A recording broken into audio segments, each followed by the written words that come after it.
രാവിലെ എണീറ്റ് കഴിഞ്ഞിട്ടുണ്ടെങ്കിൽ ആദ്യം ഫോൺ എടുക്കുന്നു.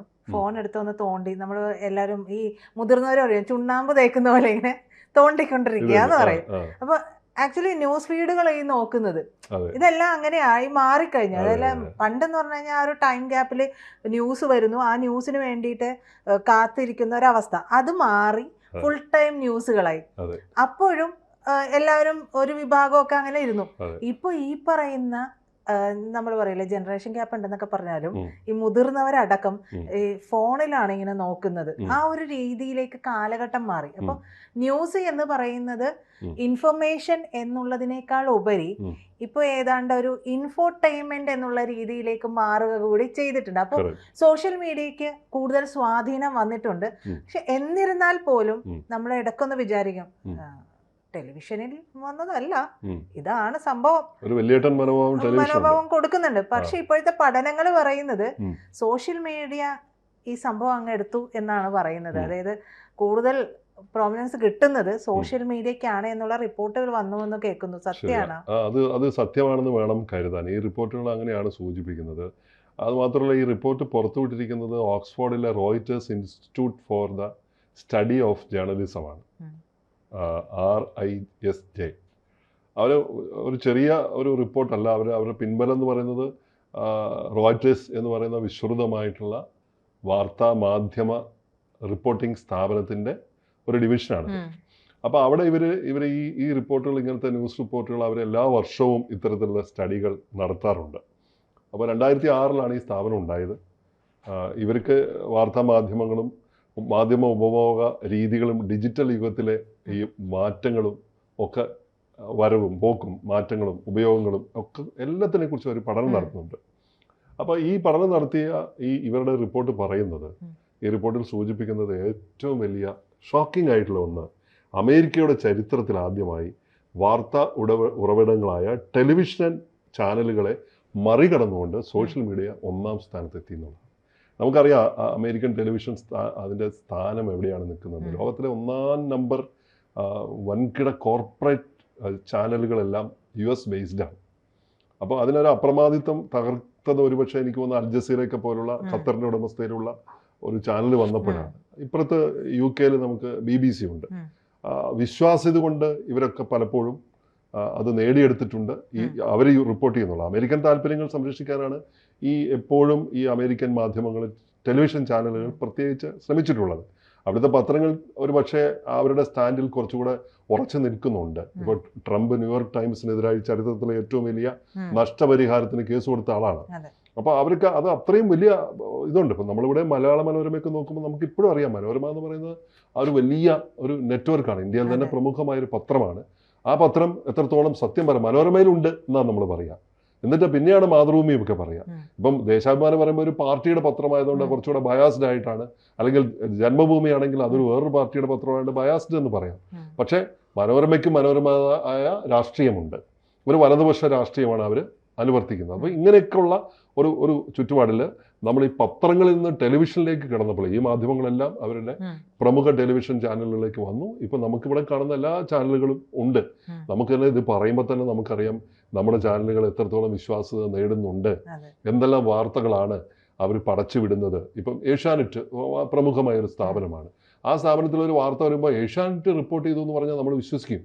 പ്രമുഖ മനോരമ റിപ്പോർട്ട് എന്ന് പറഞ്ഞാൽ നമ്മൾ വിശ്വസിക്കും. അതുപോലെ മറ്റു ചാനലുകളും. പക്ഷെ ഇപ്പോഴതുണ്ടോ നമുക്ക് സംശയമാണ്. അത് മറ്റെന്തെങ്കിലും രീതിയിൽ അത് പൂർണ്ണമായിട്ടും അല്ല എന്നല്ല ഞാൻ പറഞ്ഞത്.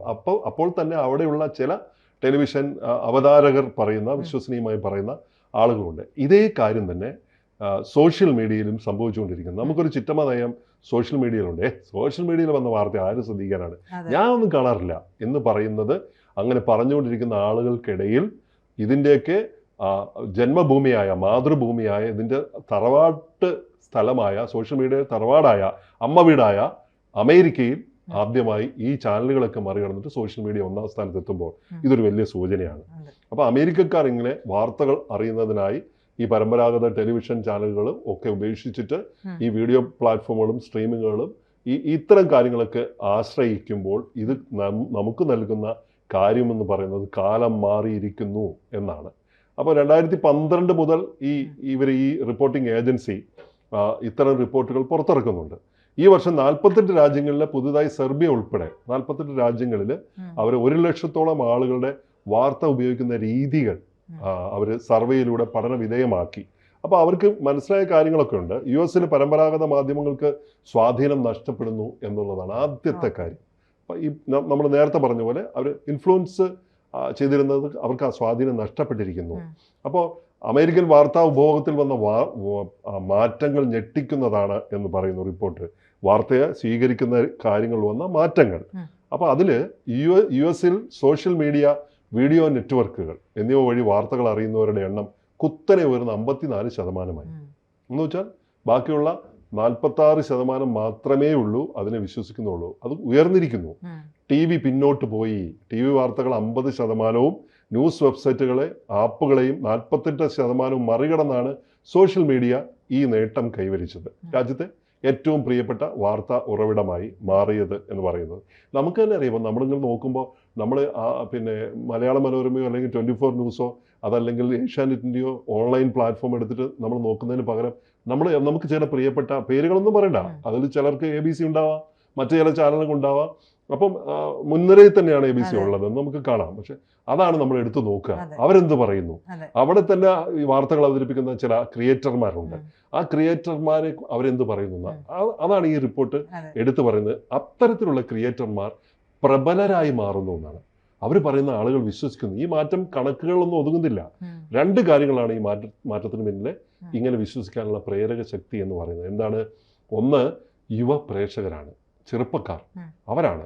അപ്പോൾ ഈ മുഖ്യധാരാ മാധ്യമങ്ങൾക്ക് എത്തിപ്പെടാൻ ബുദ്ധിമുട്ടുള്ള, എന്ന് വെച്ചാൽ ഈ പത്രം എടുത്തിട്ട് നിരക്ഷരകുക്ഷികളല്ലാത്ത, അക്ഷരങ്ങൾ വായിക്കാൻ അറിയാവുന്ന, എന്നാൽ മലയാളം വായിക്കാൻ അറിയാത്തവർ, എന്നാൽ ഇംഗ്ലീഷ് മാത്രം അറിയുന്നവർ, എന്നാൽ വായിക്കാത്തവർ, ശീലമില്ലാത്തവർ, അതിനെ ചതുർത്ഥിയായിട്ട് കാണുന്ന ആൾക്കാർ, പടിക്ക് പുറത്ത് നിർത്തുന്ന അത്തരത്തിലുള്ള ഒരുപാട് പ്രേക്ഷകർ പുതിയ തലമുറയിലുണ്ട്. വായനയിൽ ഒട്ടും താല്പര്യമില്ലാത്ത ആൾ. അപ്പോൾ അങ്ങനെയുള്ള ആളുകളെ മാധ്യമങ്ങൾക്ക് എത്തിപ്പെടാൻ സാധ്യതയില്ലാത്ത, ഈ എത്തിപ്പെടാൻ സാധ്യതയില്ല എന്ന് പറഞ്ഞാൽ ഉൾനാടൻ ഗ്രാമങ്ങളെന്നല്ല അർത്ഥത്തിലല്ല ഇത്.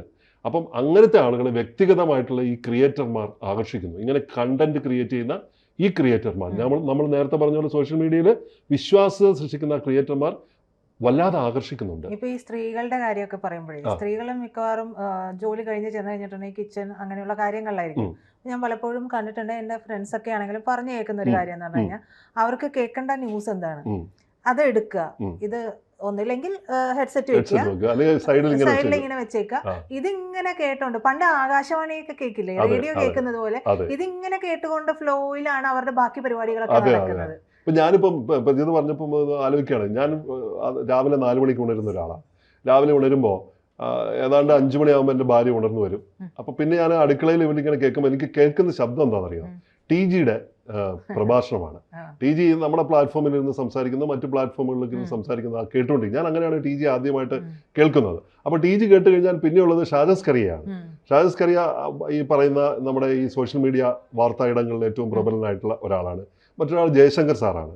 അപ്പം ഇവരൊക്കെ ഇങ്ങനെ കുറേ ആളുകളുണ്ട്, ഈ രീതി സംസാരിക്കുന്ന കുറേ ആളുകളുണ്ട്. അപ്പോൾ ഇവരൊക്കെ സംസാരിക്കുന്ന നമ്മളെ AP അഹമ്മദ് മാഷ്, നമ്മളെ തന്നെ പ്രിയപ്പെട്ട അഹമ്മദ് മാഷ്, ഇവരൊക്കെ ഇത്തരത്തിലുള്ള ഇവർ പുതിയ ക്രിയേറ്റർമാരല്ലെങ്കിലും അവരുടെ വ്യക്തിഗതമായ അറിവും അവരുടെ ആർജവവും ഉപയോഗിച്ചുകൊണ്ട് അവർ ഒരു വിഭാഗം ആളുകളെ അവരുടെ പിന്നെ സ്വീകർത്താക്കളാക്കി അവർ മാറ്റിയിരിക്കുന്നു എന്ന് പറയുന്നത് വലിയ സന്തോഷമുണ്ടാക്കുന്ന ശ്ലാഘനീയമായ കാര്യം തന്നെയാണ്. അപ്പം ഇങ്ങനെയുള്ള യുവ പ്രേക്ഷകരിലേക്ക് ഇവർക്ക് എത്താൻ പറ്റുന്നു. ഈ ക്രിയേറ്റർമാർക്ക് വിശ്വാസമില്ലായ്മ മറ്റൊരു കാര്യമാണ്. ടെലിവിഷൻ ചാനലുകളുടെ മുകളിലുള്ള വിശ്വാസമില്ലായ്മ. ജനപ്രിയ ക്രിയേറ്റർമാരിൽ പലരും വലതുപക്ഷ ചായ്വുള്ളവരും ഈ പുതിയ ജനപ്രിയ ക്രിയേറ്റർമാരിൽ മിക്കവാറും പേരും, ഇപ്പം നമ്മളിപ്പോൾ പറയുമ്പോൾ നമ്മൾ മുൻപേ പറഞ്ഞ പേരുകളൊക്കെ അങ്ങനെ ആവണമെന്നില്ല കേട്ടോ. വലതുപക്ഷ ചായ്വുള്ളവരും ഇടതുപക്ഷ ചായ്വുള്ളവരും ഉണ്ട്, സെൻട്രിസ്റ്റ് ആയിട്ടുള്ള ആളുകളുമുണ്ട്. അപ്പം വിശ്വാസം, ഇങ്ങനത്തെ ആളുകളുടെ വലതുപക്ഷ ചായ്വുള്ളവരും മുഖ്യധാരാ മാധ്യമങ്ങളിൽ വിശ്വാസം കുറഞ്ഞവരുമാണ്. അവർക്ക് ഈ മേജർ ചാനലുകളൊക്കെ പുച്ഛമാണ്, അതിൽ വിശ്വാസമില്ല. അത് തന്നെയാണ് ഏറ്റവും പ്രധാനപ്പെട്ട ഒരു കാരണം എന്ന് പറയുന്നത്. ഇപ്പം നമുക്ക് തന്നെ ഇവിടെ നോക്കിയാൽ മനസ്സിലാവും. ഇപ്പോൾ കേരളത്തിലുള്ള പ്രധാനപ്പെട്ട ടെലിവിഷൻ ചാനലുകളിൽ ആർക്കൊക്കെ വിശ്വാസമുണ്ട്, എത്രത്തോളം അവരൊക്കെ ബയാസ്ഡ് ആണ്, ആർക്കൊക്കെ വേണ്ടി പ്രവർത്തിക്കുന്നു, ഏതൊക്കെ രാഷ്ട്രീയ കക്ഷികളുടെ ചട്ടുകമായി നാവായി അവർ പ്രവർത്തിക്കുന്നു എന്നൊക്കെ നമുക്ക് നോക്കിയാൽ മനസ്സിലാവും. സത്യം പറഞ്ഞാൽ ഈ റിപ്പോർട്ട് അമേരിക്കയിലാണെങ്കിലും ഇത് നമ്മുടെ മാധ്യമങ്ങൾക്ക് നേരെയുള്ള ഒരു വിരൽ ചൂണ്ടുന്ന ഒരു റിപ്പോർട്ട് കൂടിയാണ് കേട്ടോ.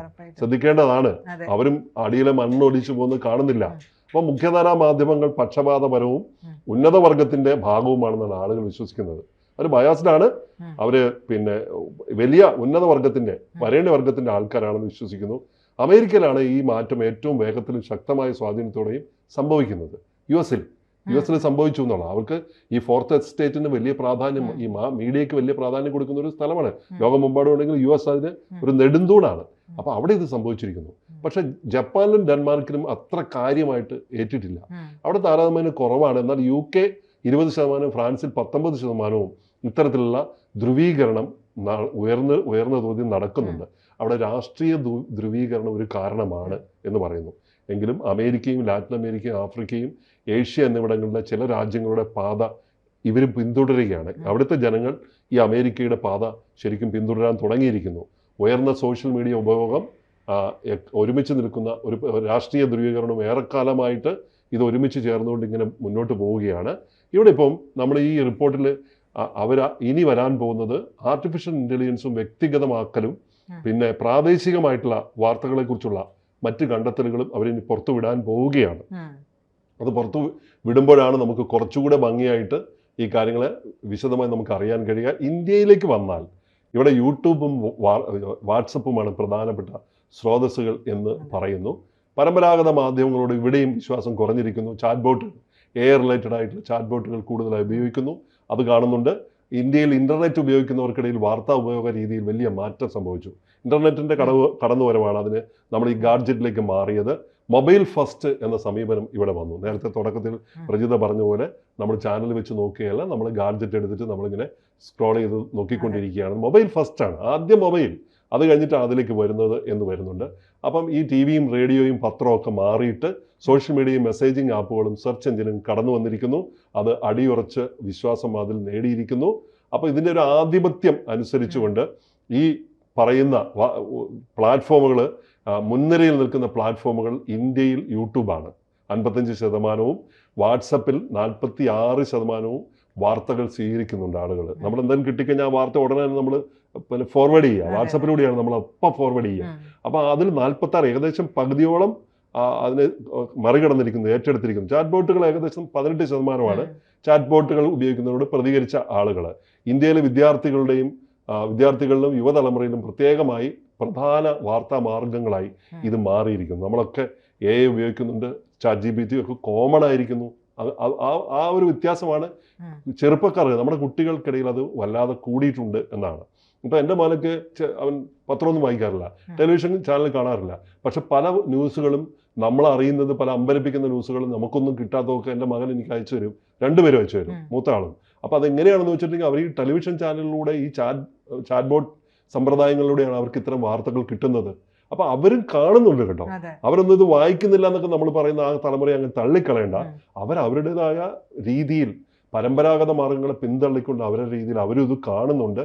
അതിൽ ഉറപ്പിക്കുന്ന രീതിയിലുള്ള ഒരു റിപ്പോർട്ടാണ് ഈ വന്നിരിക്കുന്നത്. വെല്ലുവിളികളുണ്ട്, വിശ്വാസക്കുറവ്, ഇതാണ് ഏറ്റവും വലുത്.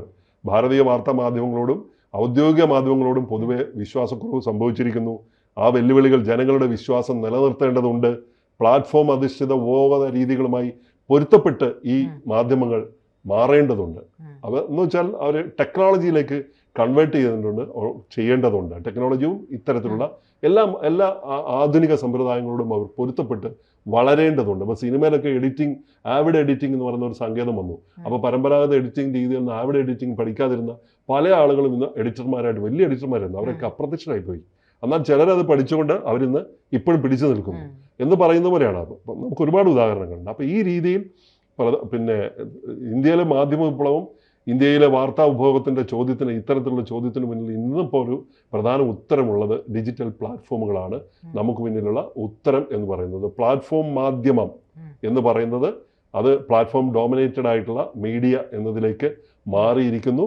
യുവാക്കളും AI ഉപഭോക്താക്കൾ എന്നിവരുടെ ഈ മാധ്യമ ഗതാഗതങ്ങൾ, ഈ മീഡിയ ട്രാഫിക് ഇനി രാജ്യത്തിൻ്റെ നയപരമായ വിഷയങ്ങളിൽ പോലും പ്രധാനമായി മാറും. കാരണം ആളുകൾ ഇനി തീരുമാനങ്ങൾ എടുക്കുന്നത് അപ്പുറത്ത് വിശ്വാസങ്ങൾ മാറിയിരിക്കുന്നു, വിശ്വാസ്യത മാറിയിരിക്കുന്നു. അപ്പോൾ ഇനി കൂടുതൽ വിശ്വാസ്യത ഈ സോഷ്യൽ മീഡിയ പിന്നെ പ്രൊവൈഡേഴ്സിലേക്ക് വരുമ്പോൾ അവർ പറയുന്ന കാര്യങ്ങൾ കൂടുതൽ വിശ്വാസത്തിലേക്ക് എടുക്കുന്ന ഒരു സമയം വന്നിരിക്കുന്നു. അത് രാജ്യത്തിൻ്റെ മുന്നോട്ടുള്ള കാര്യങ്ങൾക്ക് സ്വാധീനം ചെലുത്താനുള്ള സാധ്യതയും വളരെ കൂടുതലാണ്. അതുകൊണ്ട് തന്നെ ഇനി ഇതിൻ്റെ മുകളിൽ ഇങ്ങനെ തോണ്ടിക്കൊണ്ടിരിക്കുന്ന അധികാലത്ത് എണീറ്റിട്ട് നീ എന്താ ചെയ്യുന്നത്, അതൊന്നും ആവശ്യമില്ല, നോക്കേണ്ടതില്ല, സമയം കളയരുതെന്ന് പറയുന്ന അവർ അത് പറയുമ്പോൾ ഒന്ന് ആലോചിച്ചുകൊള്ളുക. അവർക്ക്, പുതിയ തലമുറയ്ക്ക്, നമുക്ക് വാർത്താ മാധ്യമങ്ങളിൽ, ഈ പരമ്പരാഗത മാധ്യമങ്ങളിലുള്ള വിശ്വാസം നഷ്ടപ്പെട്ട് നമുക്ക് ഈ ഗാഡ്ജറ്റ് മാധ്യമത്തിലാണ്, ഈ പറയുന്ന എന്താണ് മൊബൈൽ പ്ലാറ്റ്ഫോമുകളിലും അതിനോടാണ് നമുക്ക് കൂടുതൽ വിശ്വാസ്യത. എന്തുകൊണ്ടാണ് അങ്ങനെ സംഭവിച്ചതെന്ന് ഒരിക്കൽ കൂടി ഈ റിപ്പോർട്ട് പരിശോധിച്ചുകൊണ്ട് നമ്മുടെ മുഖ്യധാരാ മാധ്യമങ്ങൾ പരിശോധിക്കേണ്ടതാണ് എന്നാണ് ഇപ്പോൾ പറയാനുള്ളത്. കൂടുതൽ വാർത്തകളും വിശേഷങ്ങളും നിങ്ങളിലേക്ക് എത്താൻ ABC മലയാളം സബ്സ്ക്രൈബ് ചെയ്യുക, ബെൽ ബട്ടണും അമർത്തുക.